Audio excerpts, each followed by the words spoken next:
بسم الله الرحمن الرحيم، حبايبي ومتابعيني يا رب تكونوا بخير. أنا باشكر كل متابعيني في مصر وفي الدول العربية كلها اللي بيبعتوا لي رسايل حلوة أوي وجميلة أوي، باشكركم من كل قلبي، ممتنة ليكم جدًا على الكلام الجميل اللي بتبعتوه لي. أنا الكلام ده بيديني دفعة للأمام وإن شاء الله أستمر بإذن الله. النهارده زي ما أنتم شايفين كده هنعمل معاكم فيديو صغير، إزاي تعملي بسكوت القهوة في منتهى الجمال. طلع هش وناعم كده زي ما انتوا شايفين كده، بيدوب في البق ذوبان. سهل جدا وبسيط، بأبسط المكونات اللي عندك في البيت هتعمليه. مش هياخد معاكي نص ساعة، تبصي تلاقي معاكي حوالي 5 6 صواني كده، في منتهى الروعة. طلع جميل جدا وطعمه في منتهى الجمال. يلا نشوف بقى المكونات وهنقول بسم الله الرحمن الرحيم. انا هنا جايبة معايا بولة زي ما انتوا شايفين، وهنجيب معايا نص كوباية سمنة ومعلقتين من نفس المعيار، هنعاير بنفس الكوباية.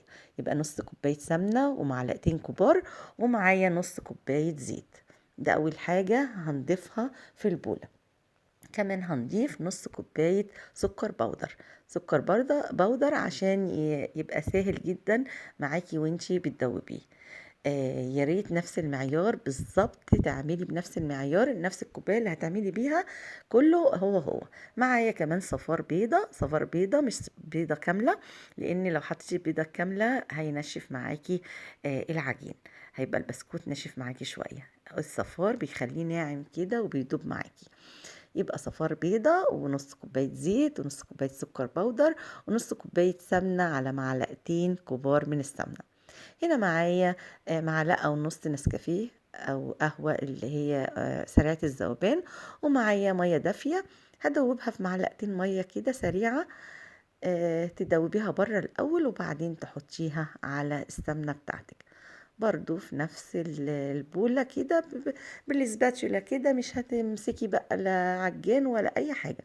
زي ما انتوا شايفين كده سهل في منتهى الروعة. هنجيب الدقيق بتاعنا، الدقيق المقادير بتاعتنا بنفس المعيار. هنقول كوبايتين وربع دقيق، وربع كوباية نشا، وربع كوباية كاكاو. يبقى بنفس المعيار كوبايتين وربع دقيق، ربع كوباية نشا، وربع كوباية كاكاو.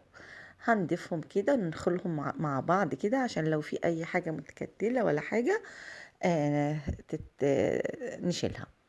زي ما انتوا شايفين كده بالسباتولا كده بنحاول نخلط السمنة بالدقيق بتاعنا.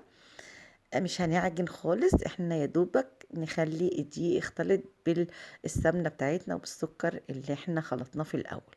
زي ما انتوا شايفين كأني ببس كده عجينة الكحك. زي ما انتوا شايفين كده هنختبرها ونشوفها ناعمة ولا بتشقق معايا. زي ما انتوا شايفين كده طلعت ناعمة. لو لقيتوها بتشقق، لان الدقيق بيختلف من دقيق لدقيق تاني، لقيتوها بتشقق يبقى محتاجة معلقة سمنة.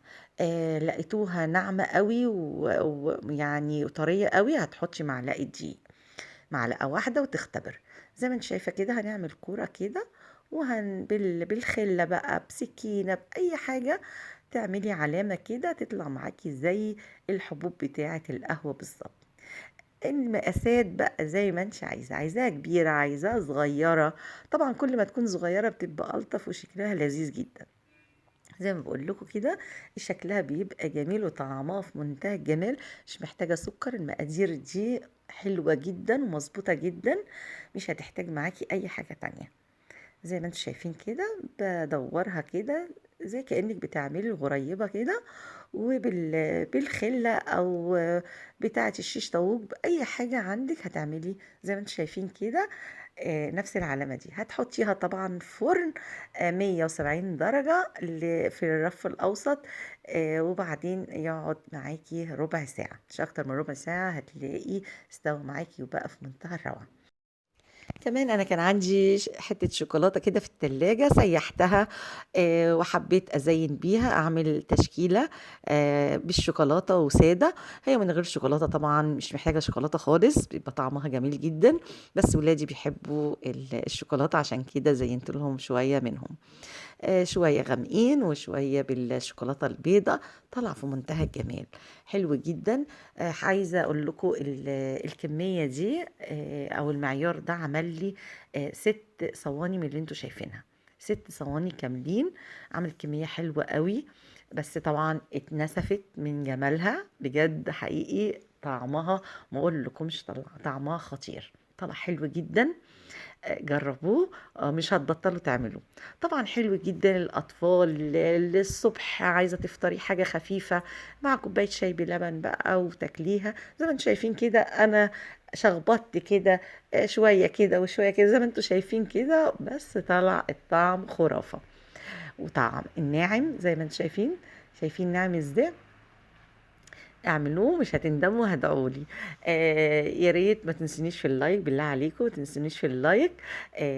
واسيبكم في رعاية الله وحفظه. كانت معاكم فادي قاسم، وبشكر كل متابعيني وحبايبي، واقول لكم تصبحوا على خير.